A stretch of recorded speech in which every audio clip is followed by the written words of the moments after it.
Welcome to Lighting the Educational Flame, created and produced by educator and author Mark Hoberman, owner and director of Grade Success Tutoring.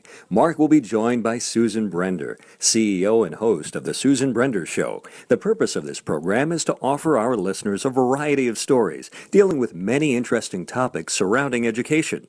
It is our hope that students and parents alike will benefit from the wide range of topics, including study skills, test prep, anti-bullying, sports, music, and more. We hope you enjoy our show, Lighting the Educational Flame. Hello and welcome to the talk show, Lighting the Educational Flame, brought to you by Grade Success Education. I'm Mark Hoberman, and my co-host, as usual, is Susan Brender. How's it going today, Susan? Nice to be with you. Susan, we have a great author with us today, and I have to tell you that I'm interested in finding out a lot about a certain number of things, because the books that I wrote one was a memoir, one was a book for teachers. It's all nonfiction. And I can't really say that there was a lot of research needed because I knew everything. It was about my life and about my career, the other book. But he wrote a book of a book of fiction, and a lot of research was necessary. So I never asked you, who are your favorite authors? Well, I have a lot of authors that I really love, but what I want to really talk about with you is politically, there's a lot of things happening with Dr. Seuss, which is really amazing. That is one of the oldest books that has ever been made, or written rather. And I'll tell you something, people, because of this pandemic, they've had to do a lot of different things to amuse themselves. And one of the ways they do it is reading books. Sure, absolutely. And with ebooks and the ability to go on vacation, not to be going on vacation now, but to have 900 books at your fingertips is a big deal. So really want to hear about his background. I know he also is a professional in another field as well. So let's bring him on now. Be exciting for me. Our guest today is photographer and author Gerry Lerner. Gerry, welcome to Lighting the Educational Flame. How are you, Mark? Hi, Susan. It's a pleasure to be here. So happy to have you here. You know, we're going to talk a lot about your book, but I really want to mention the photography first. How did you become interested in photography? Well, that's a really interesting journey I went on. I actually took an extended holiday in Europe for about a month, and I needed a camera to go. So that was really as simple as that. I bought a camera, and I was in about 6-7 different countries. Wow. I came back and started looking at the pictures, and I said, boy, that was really fun. And then I just started from there. I kind of got bit by the photography bug, like a lot of people. And from there, I went on to shooting people, got into commercial artwork, fashion, working in the entertainment industry with directors, producers on set. You know, Gerry, here's the interesting thing.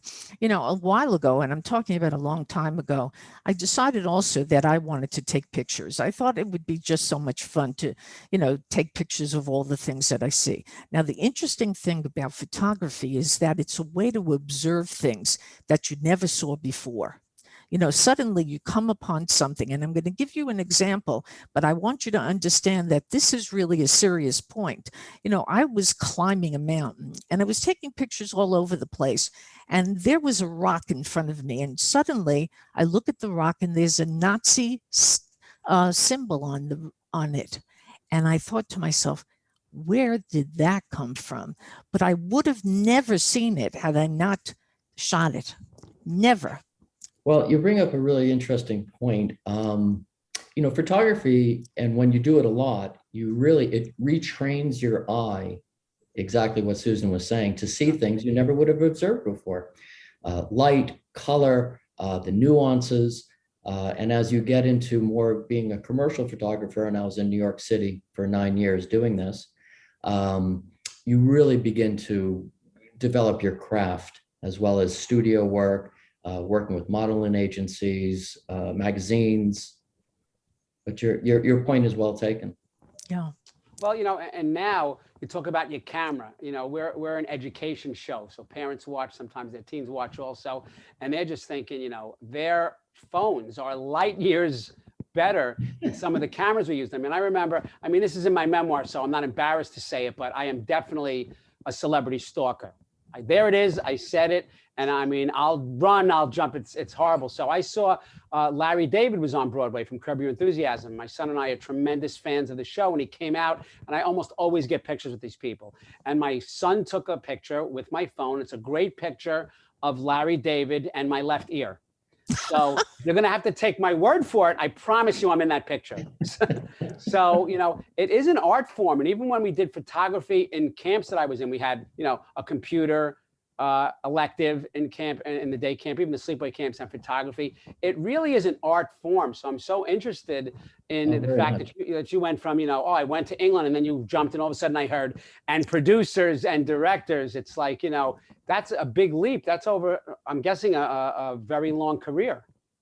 I've been shooting for about 20 years. And it actually is a perfect segue to how I got to doing what I'm doing right now, in developing my eye as not just a photographer, but almost as a cinematographer, because when you're a professional photographer and you have clients, hair and makeup and assistants and $50,000 in jewelry on the set, you really become a director. And you have to manage everything, as well as the celebrities that you're working with for the day, from various TV programs, etc. So it does develop your skill sets beyond what one would imagine of just holding a camera and taking a picture. It's a great journey, and it's allowed me, I believe, to get to where I am now as an author, because as I write, I see what I'm writing through the eyes of a photographer. It's very interesting. That's very interesting. So that's outstanding. First of all, you mentioned the hair and makeup. I see you and I use the same hair person. So I think that's another thing that we have in common. That's just phenomenal. I'm so excited. But, you know, this is exactly how I wanted to ask my next question. How do you go to the leap from photographer to author? And you started to answer it now, but could you go a little bit more in depth with that? Because that's a tremendous transition. And I see now, I couldn't think of how the two connected, but you already started to answer that. So could you take that a little further? Sure. Well, you know, being an author for me was always something, I guess you could say, of a bucket list. But for me, a bucket list is something that's almost near impossible to accomplish. And it was just nothing that I really one day said, well, at XYZ age or moment, I'm going to become an author. It was very, a lot of serendipity to it. And what I would say is that it wasn't so much of a straight line to becoming an author, so much as one day sitting down in my loft in Tribeca, downtown New York, and saying, I'm going to write a book, an adventure, and it's just going to be for me. Because I don't think I really had the confidence at that time that I actually said to myself, I'm going to really publish this. But knowing that I had developed my artistic eye, it just became much more accessible. You know, Gerry, interestingly enough, photography is more interactive, if you will. You usually talk with people, take their pictures. You were talking about cinematography, which is something that is interactive, but writing is not. It's a lonely kind of existence. Have you found that it is lonely, but it's still fun?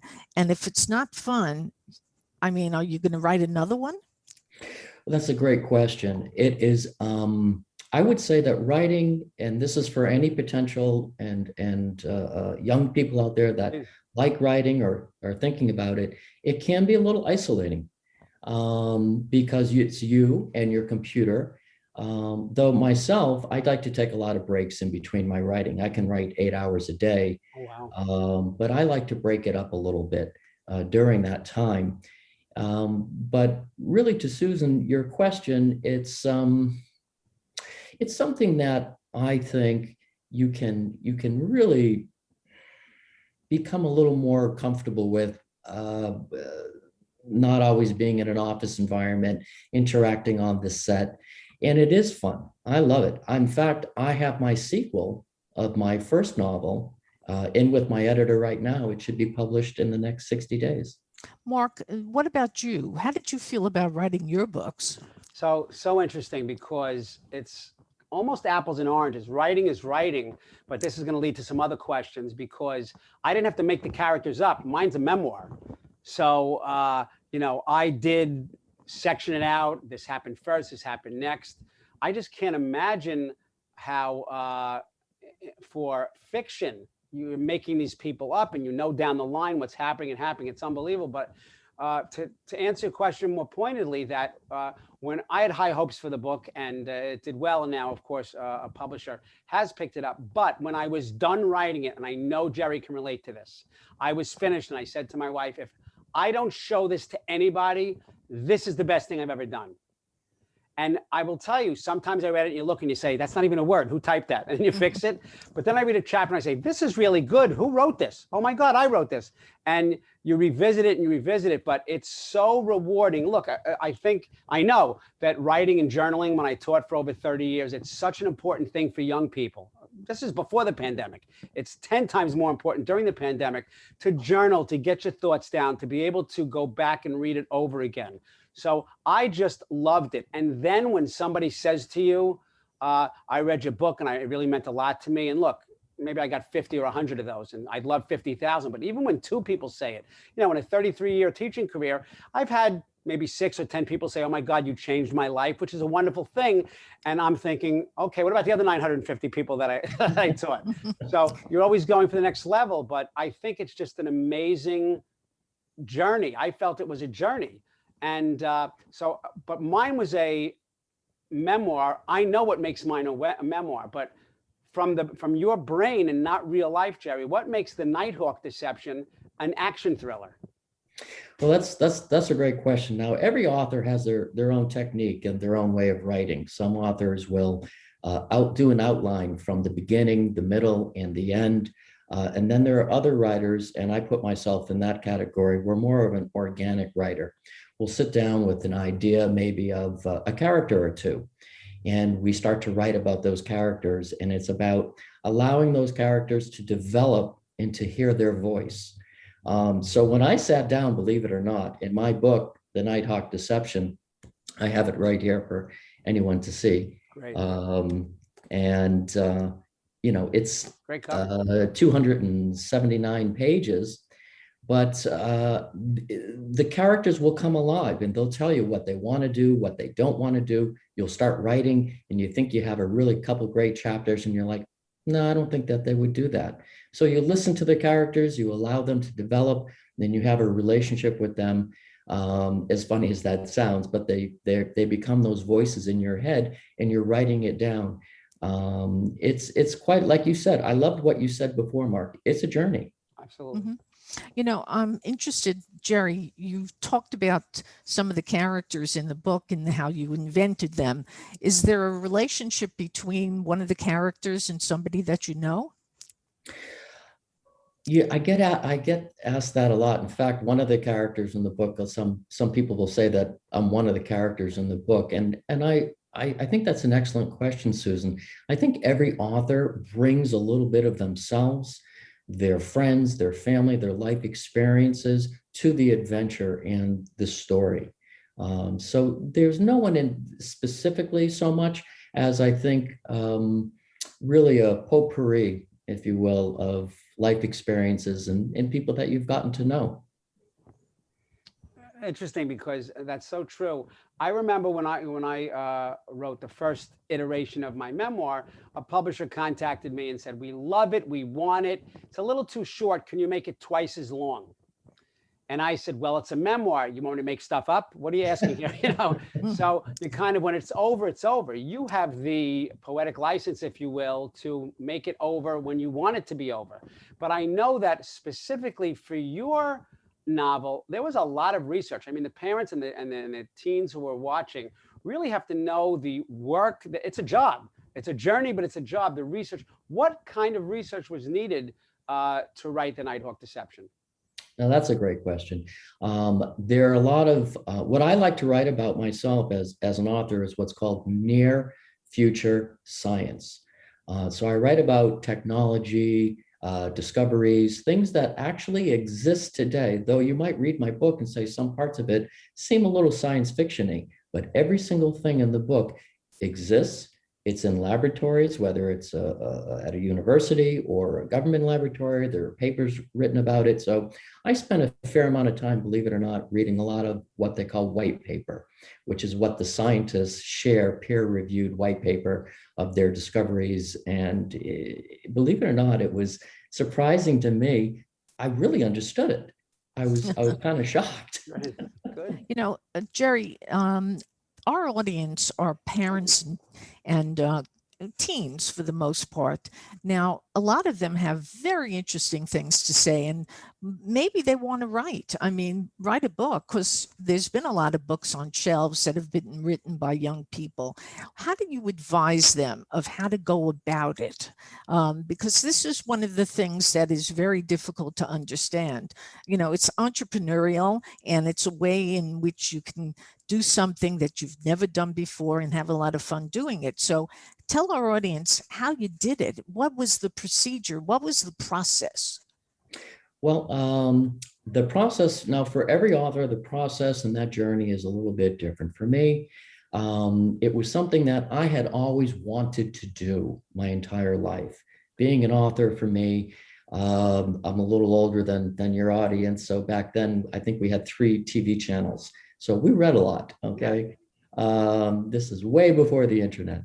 And so I was quite a reader. And for me, an author was really quite a prestigious career, and something really I had a lot of respect for. So I would say to the audience and the young people out there, to find something you're passionate about, something you enjoy. It can be sports, it can be social, it can be an adventure, a science fiction idea that you have, that you wish one day you could travel to other planets and throughout the universe, and maybe write a novel about NASA. Then it becomes something of doing a little research into that subject, and you see how much more interesting and how much more information you can share in the story to make it more real. But it's all about just the enjoyment of sitting down and writing. You can't keep me away from writing. I mean, I just get so much out of it. Like Mark said, it's such an enjoyable experience. That's a great answer and great advice for our viewers. So what is next for Gerry Lerner, the man who can't stop writing? Well, I do have the sequel. It's about to be published. This is a continuation of the action thriller and the adventures of our heroes. Moving forward, I've introduced a lot of new characters. This is a really great story. It's also one that I've actually shared with some people. Now, I live in Los Angeles, okay, and in a part of Los Angeles that's called West Hollywood. So I'm actually in the thick of it here in the entertainment industry. So I have had some people in the industry take a look at the book. They've really enjoyed it and have encouraged me to turn it into a screenplay. Oh, so good stuff.